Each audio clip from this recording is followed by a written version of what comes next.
मेरा नाम शिवराज सिंह है। मेरा संपर्क राजनीति से है। हमने पहले चरण में अधिकार एवं कर्तव्य कार्यक्रम के अंतर्गत कन्याकुमारी 26 जनवरी 97 से 6 जुलाई 97 तक कन्याकुमारी से श्रीनगर तक पैदल यात्रा की है। नागपुर से कलकत्ता होकर 5728 किलोमीटर, जिसमें 162 दिन लगे, जिसमें 15 प्रदेशों के 85 जिलों से गुजरे हैं, जिसमें तमिलनाडु, केरला, कर्नाटक, आंध्र प्रदेश, महाराष्ट्र, मध्य प्रदेश, उड़ीसा, वेस्ट बंगाल, बिहार, यूपी, दिल्ली, हरियाणा, पंजाब, हिमाचल प्रदेश, जम्मू कश्मीर। दूसरी पैदल यात्रा 26 जनवरी 98 से 23 मई 98 तक पोरबंदर गुजरात से लेकर मिजोरम की राजधानी आइजोल, उससे 38 किलोमीटर से तक 3976 किलोमीटर, जिसमें 118 दिन लगे, जिसमें 10 प्रदेशों के 55 जिलों से गुजरे, जिसमें गुजरात, राजस्थान, हरियाणा, दिल्ली, यूपी, बिहार, बंगाल, आसाम, मेघालय और मिजोरम।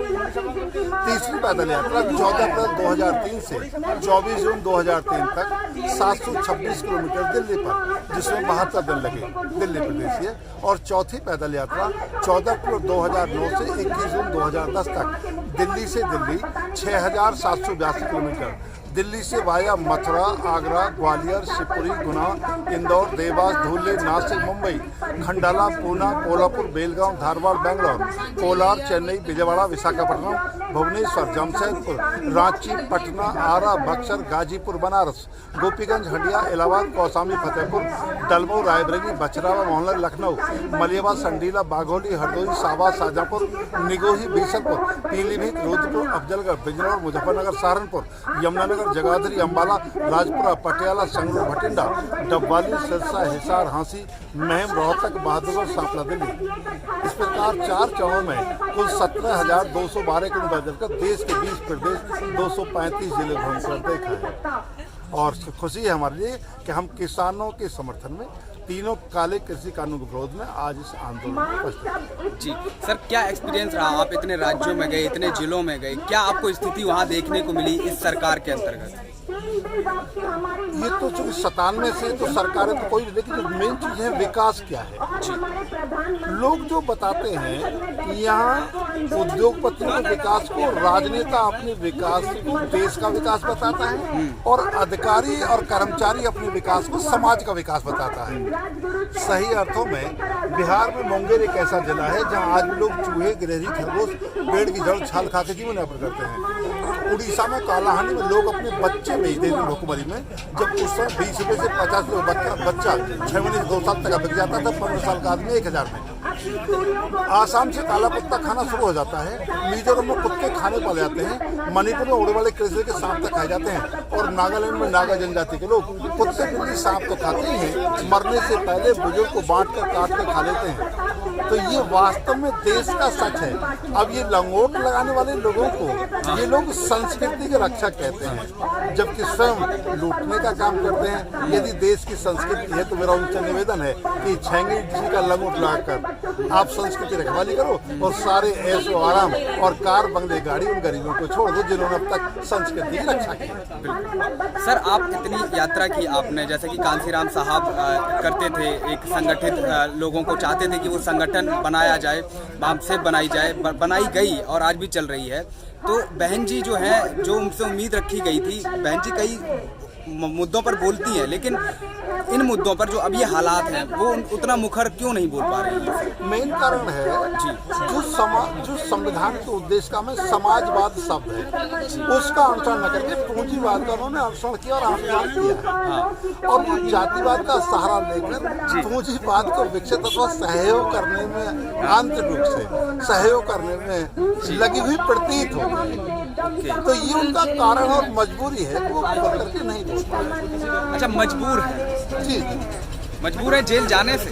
जी, जब आदमी अनाधिकृत रूप से आवश्यकता से अधिक संपत्ति इकट्ठा करता है से अधिक, तो उस पर सरकार का शिकंजा रहता है। इसलिए सरकार कभी भी भ्रष्ट राजनेताओं से और अधिकारियों से कभी चिंतित नहीं होती, इसी चरित्रवान लोगों से चिंतित होती है।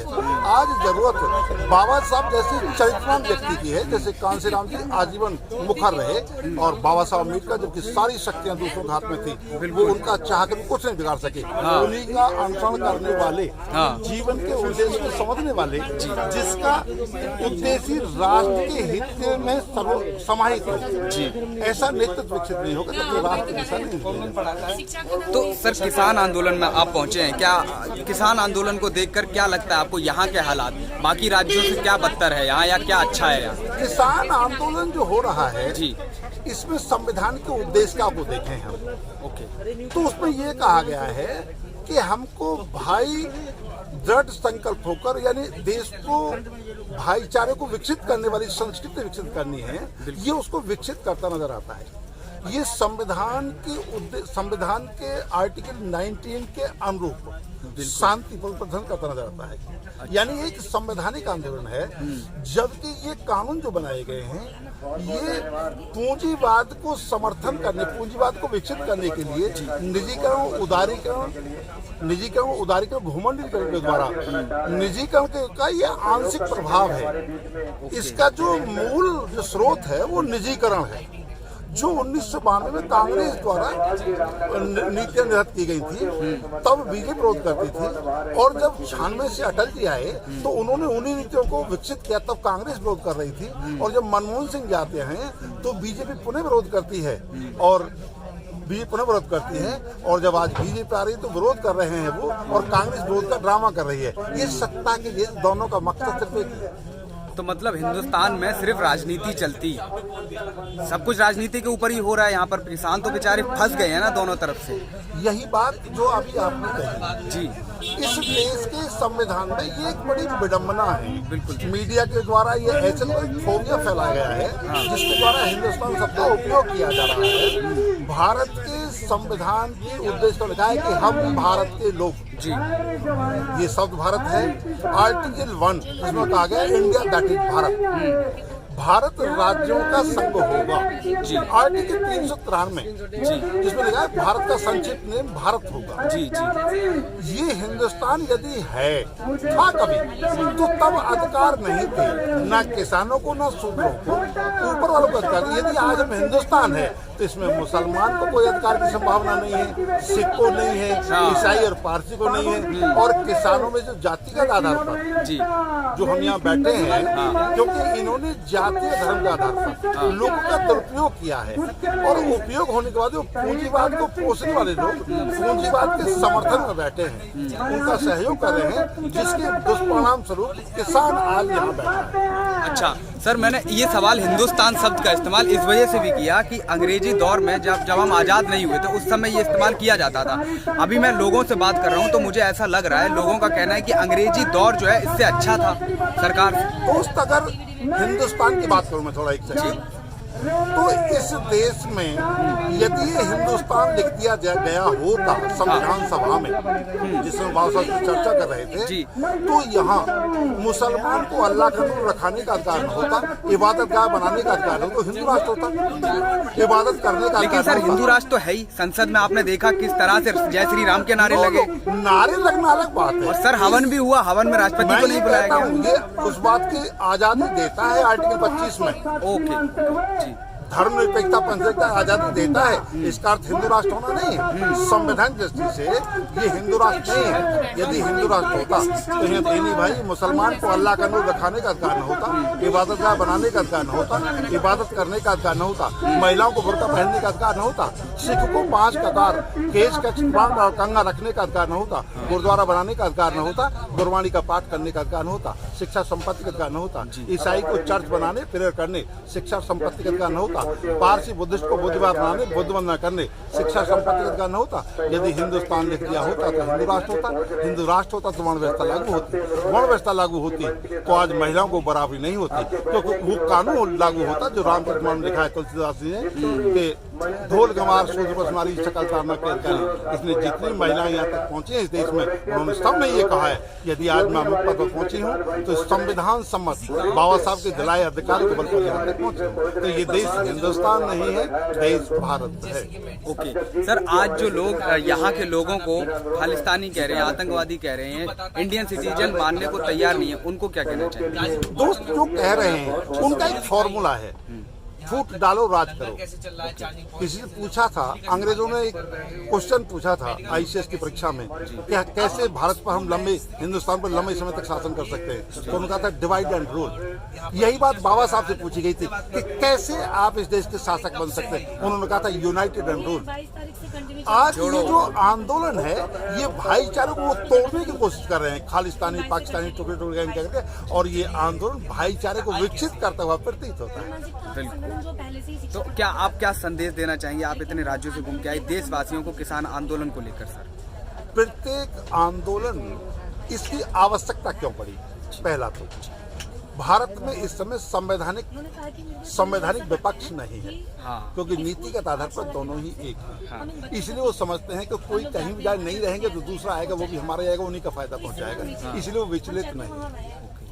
दूसरा, जब संवैधानिक विपक्ष, वो जो विपक्ष का काम है, यदि नहीं होता है तो फिर विधायिका और कार्यपालिका से लोग उम्मीद करते हैं। जब उससे न्याय की उम्मीद नहीं रहती है, अपेक्षाएं टूट जाती हैं, तो संविधान निर्माताओं ने स्वतंत्र निकाय के रूप में न्यायपालिका को स्थापित किया था कि न्यायपालिका से लोग न्याय की अपेक्षा करेंगे। जब न्यायपालिका भी सत्ता का अनुसरण करती प्रतीत होती है, अमीरों के मसले पर तत्कालीन सुविधानुसार निर्णय देती है और सुविधानुसार निर्णय देती होती हैं, और गरीबों के मसले पर टालमटोल और देरी से मिलने वाला अन्याय के समकक्षी होता है का अनुसरण करती प्रतीत होती हैं, तथा सत्ता के मामले पर तटस्थ रहती हैं। तो ये प्रतीत होता है कि न्यायपालिका भी सत्ता का अनुसरण कर रही है, करती प्रतीत होती है। तब चौथा जो स्तंभ है मीडिया, मीडिया की जिम्मेदारी बढ़ जाती है कि वो देश को जागृत करके राष्ट्र को वास्तविक तक पहुंचाए। तो जो मेन स्ट्रीम मीडिया है वो पत्रकार की जगह पक्षकार की जगह पत्रकार की जगह पक्षकार और पत्रकारिता की जगह चाटुकारिता को खोज करता प्रतीत नजर आता है। और वर्तमान जो स्थिति है, जैसे कि राजतंत्र में भाट की भूमिका होती थी, वो भूमिका में निभाता प्रतीत होता है। तब सोशल मीडिया के द्वारा कुछ लोग अपनी आवाज को जनता तक पहुंचाने के प्रयास में लगे हैं। जब मीडिया, जब विपक्ष न हो, विधायिका और कार्यपालिका असमर्थ प्रतीत करती है, उनसे अपेक्षा न हो, न्यायपालिका भी उन्हीं का अनुसरण करती होती हो, मीडिया भी अनुसरण करता प्रतीत होता हो, तब देश के विवेकशील बुद्धिजीवी जागरूक मतदाता के दायित्व बन जाता है कि वो राष्ट्रपूर्ण विपक्ष की भूमिका का निर्वहन करे। ये आंदोलन राष्ट्र के भविष्य को इंगित करने वाला, उज्जवल भविष्य को निर्माण की ओर अपेक्षा रखने वाला एक आंदोलन है जो जन जागृत करके विपक्षी भूमिका निभाता प्रतीत होता है। बहुत बहुत धन्यवाद सर, आपसे बात करके बहुत अच्छा लगा मुझे। और ये मैं चाहता हूँ कि ये जो भी लोग वीडियो देख रहे हैं वो ज़्यादा से ज़्यादा इस वीडियो को शेयर करें, ताकि जानकारी जो है, जो असली सच्चाई है, आप सुन रहे थे। और एक बुजुर्ग है जो कि इतना सारा समा पूरे अपने जीवन का जो है लेकर के आए हैं, इतनी बड़ी यात्रा करके आए हैं 17,000 किलोमीटर की। तो उन्होंने बताया कि अब आपके पास क्या विकल्प है, आप एक वोटर हैं और सबसे ज़्यादा संविधान में वोटर को ताकत दी गई है, तो आप अपनी ताकत का इस्तेमाल कीजिए। सभी लोगों को धन्यवाद। चैनल को लाइक, शेयर एंड सब्सक्राइब करें और बेल आइकन दबाना ना भूलें।